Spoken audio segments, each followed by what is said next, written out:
हाजिर हुए एक नई वीडियो और सही जानकारी के साथ। दोस्तों, लास्ट वीडियो हमने की थी नए डेयरी फार्म को शुरू करने के सही तरीकों के बारे में। उस वीडियो में हमने एक टॉपिक कवर किया था एनिमल परचेजिंग का, यानी कि नए डेयरी फार्म को शुरू करने के लिए पशु खरीदने से पहले फार्मर ने एक डिसीजन बनाना होता है कि वो फार्म गाय से शुरू करेगा या भैंसों से। दोस्तों, आमतौर पर ही यूट्यूब पर गाय भैंस को लेकर विवाद चलते रहते हैं। जो भाई गाय पालते हैं वो कहते हैं भैंस का फार्म बेकार होता है, गाय में ज्यादा कमाई है। जो भाई भैंसों को पालते हैं वो कहते हैं गाय के फार्म में तो बीमारी बहुत ज्यादा आती है, भैंस का फार्म बढ़िया होता है, ज्यादा प्रॉफिटेबल होता है।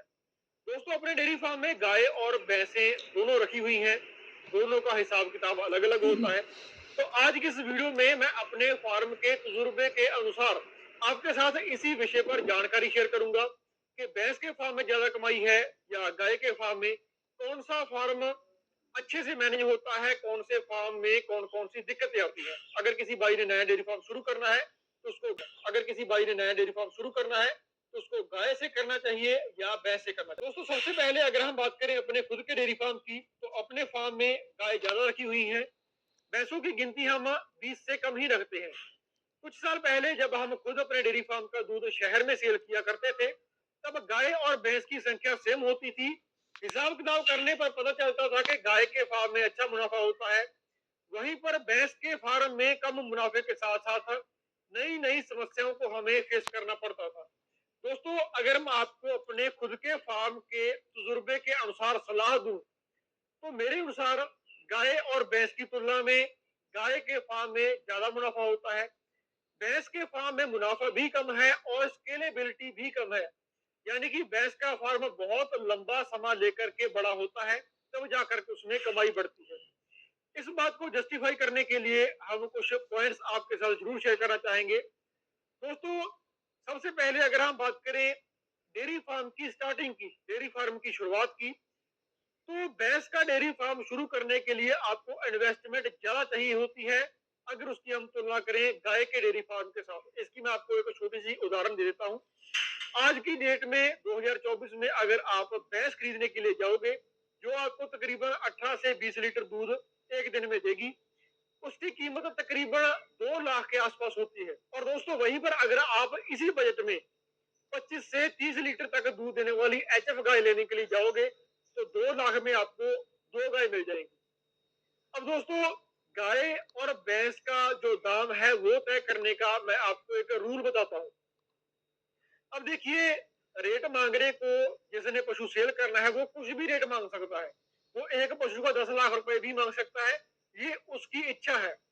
बट गाय का जो असल दाम तय किया जाता है, उसका पूरे साल का दूध का हिसाब लगा करके, सारे खर्चे निकाल करके, जितनी वो एक ब्यात में कमाई करती है उतना उस गाय का असली दाम होता है।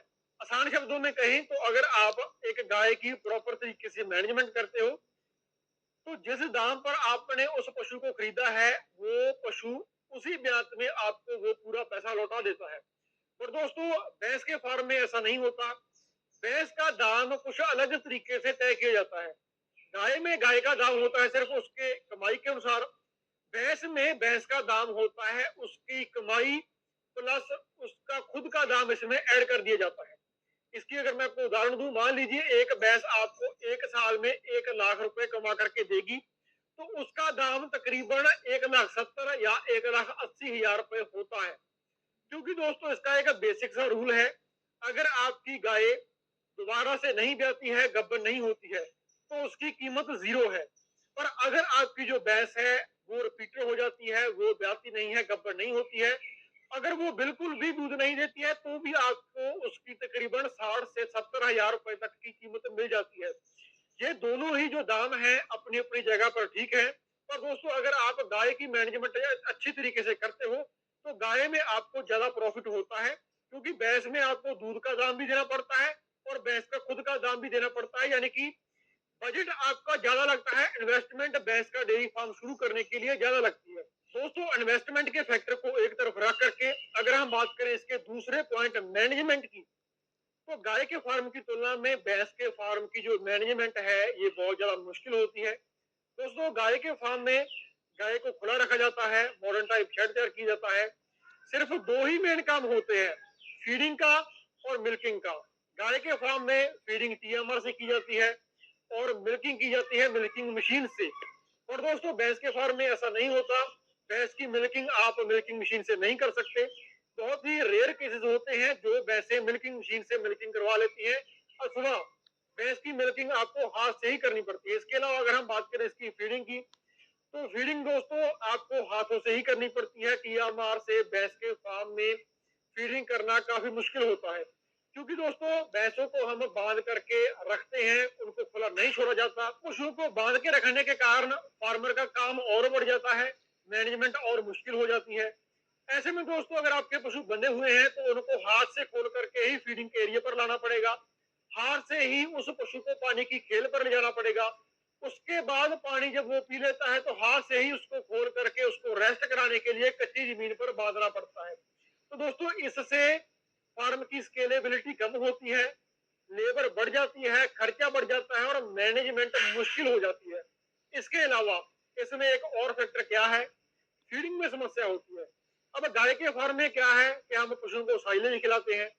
भैंस के फार्म में साइलेज ऑफर नहीं किया जाता, क्योंकि दोस्तों भैंसों की दूध देने की कैपेसिटी कम होती है, जिसके कारण जब वो ज्यादा लगातार साइलेज खाती हैं तो ओवर फैटी हो जाती हैं। ज्यादा मोटापा होने के कारण उनको आगे चल के कंसीव करने में, प्रेग्नेंट होने में समस्या आती है। इसलिए जो भैंस का फार्म है इसमें उनको हरा चारा दिया जाता है। दोस्तों आप सभी जानते हैं कि हरा चारा काटने का काम कितना बड़ा है और कितना लेबर वाला है। अगर मैं इसकी छोटी सी तुलना करके आपको बताऊं, तो अगर कोई फार्मर 50 गाय का फार्म चला रहा है तो वो सिर्फ 2 बंदों की हेल्प से तकरीबन 2 घंटों में सुबह शाम का साइलेज अपने साइलेज पेट से निकाल करके अपने पशु को डाल देगा। वहीं पर अगर हम बात करें 50 भैंसों वाले डेयरी फार्मर की, तो उसको तकरीबन 8 से 10 बंदे लेबर के चाहिए होंगे, जिनका पूरा का पूरा दिन हरा चारा काटने में, उसके बाद उसको घर पे लाके साफ करने में, फिर उसमें भूसा मिक्स करने में, और फिर उसको हाथ से टोकरियों की मदद से पशुओं की खुरली में डालने में पूरा का पूरा दिन ही चला जाता है। ऐसे में दोस्तों पशुओं की जो मिल्क प्रोडक्शन की कॉस्ट है, यानी कि दूध तैयार करने का जो खर्चा है, वो लेबर की वजह से बहुत बढ़ जाता है और फार्मर का जो कमाई का मार्जिन है वो कम हो जाता है। तो दोस्तों ये था इसका दूसरा फैक्टर फार्म की मैनेजमेंट का। इसके बाद अगर हम बात करें तीसरे मेजर फैक्टर की, वो है प्रोडक्टिव लाइफ। दोस्तों प्रोडक्टिव लाइफ गाय की ज्यादा होती है, भैंस की कम होती है। प्रोडक्टिव लाइफ के बारे में जो फार्मर नहीं जानते उनको मैं बता दूं कि दोस्तों प्रोडक्टिव लाइफ होती है किसी भी पशु के लंबे समय तक दूध देने की क्षमता, कि वो कितने लंबे समय तक दूध को मेंटेन करके रखता है, कितने समय के बाद वो दूध कम करता है। अब अगर हम बात करें गाय की, तो अगर गाय के फार्म की मैनेजमेंट बढ़िया है, फीडिंग प्रॉपर है, तो गाय तकरीबन आपको 100 से लेकर के 120 दिन तक दूध मेंटेन करके देती है।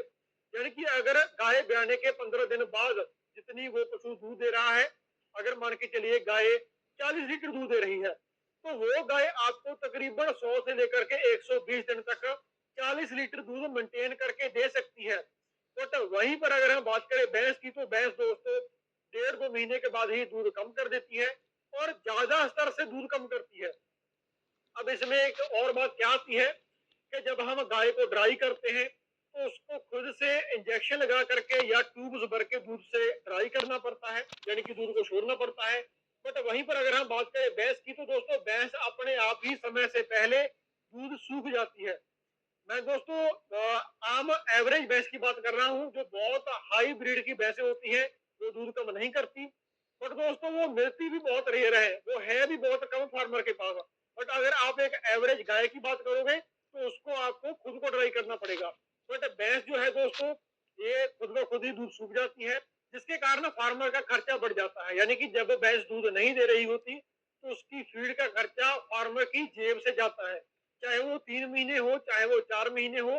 फार्मर को खुद की जेब से अपनी भैंस को खिलाना पड़ता है जब तक वो बच्चा नहीं दे देती और दोबारा से दूध देना चालू नहीं करती। पर दोस्तों गाय के फार्म में क्या होता है कि ड्राई पीरियड सिर्फ 60 से 65 दिन का ही होता है। उस वक्त आप उसको आसानी से अपनी जेब से ट्रांजेक्शन और ड्राई फीड खिला सकते हो, इसमें आपका बहुत ज्यादा खर्चा नहीं लगेगा। इसके बाद दोस्तों अगर हम बात करें फार्म की स्केलेबिलिटी की, तो भैंस के फार्म में स्केलेबिलिटी का बहुत इशू होता है। भैंस का फार्म बड़ा होने में बहुत समस्या होती है। अब मैं आपको इसकी एक छोटी सी उदाहरण देता हूँ।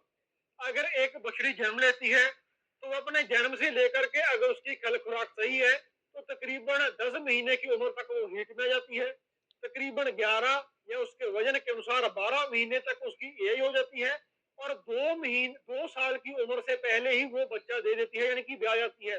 बट वहीं पर अगर हम बात करें कटड़ियों की, तो दोस्तों कटड़ी की अगर खल खुराक सही है तो कम से कम वो 2 साल की एज पर जा करके प्रेग्नेंट होने के लिए वो रेडी होती है, एआई के लिए वो रेडी होती है।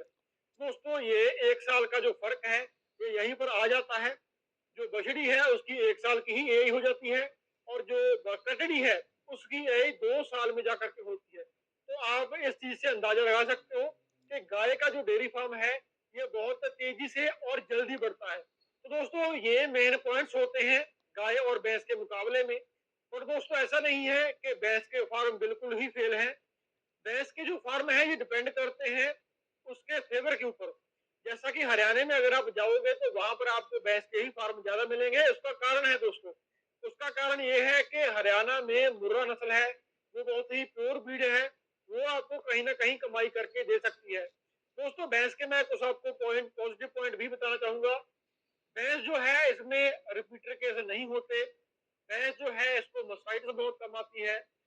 भैंस को एनवायरमेंट से दिक्कत बहुत कम होती है। जैसा कि अगर हम बात करें अपने भारत देश के एनवायरमेंट की तो उसमें गर्मी बहुत ज्यादा होती है, तो भैंस जो है ये ज्यादा गर्मी में भी सर्वाइव कर जाती है। और दोस्तों अगर हम इसकी तुलना करें गाय से, तो ऐसा नहीं है कि गाय पूरा साल बीमार रहती है या ये रिपीटर होती रहती है या इसको मस्टाइटिस रहती है। ये समस्याएं गाय के फार्म में तब आती हैं जब किसी फार्मर की मैनेजमेंट सही नहीं है। अगर आप अच्छे तरीके से उनको सप्लीमेंट दे रहे हो, अगर अच्छी तरीके से पशु की डाइट जा रही है, ड्राई मैटर के अनुसार उनकी डाइट को प्लान किया जा रहा है, तो दोस्तों ये दिक्कतें गाय के फार्म में भी बहुत कम होती है। तो दोस्तों ये बेसिक पॉइंट थे जिसके कारण हमने अपने भैंस के फार्म को वहीं पर स्टेबल कर दिया और गाय के फार्म को हमने कमर्शियली बेसिस पर यानी कि पैसा कमाने के उद्देश्य से आगे बढ़ाया है। अब इस चीज को लेकर काफी सारे भाइयों की अलग अलग राय हो सकती है, अलग अलग तजुर्बा हो सकता है। तो आज की इस वीडियो को हम यहीं पर एंड करते हैं। अगर आपके इस चीज से रिलेटेड कुछ डाउट्स हैं या आप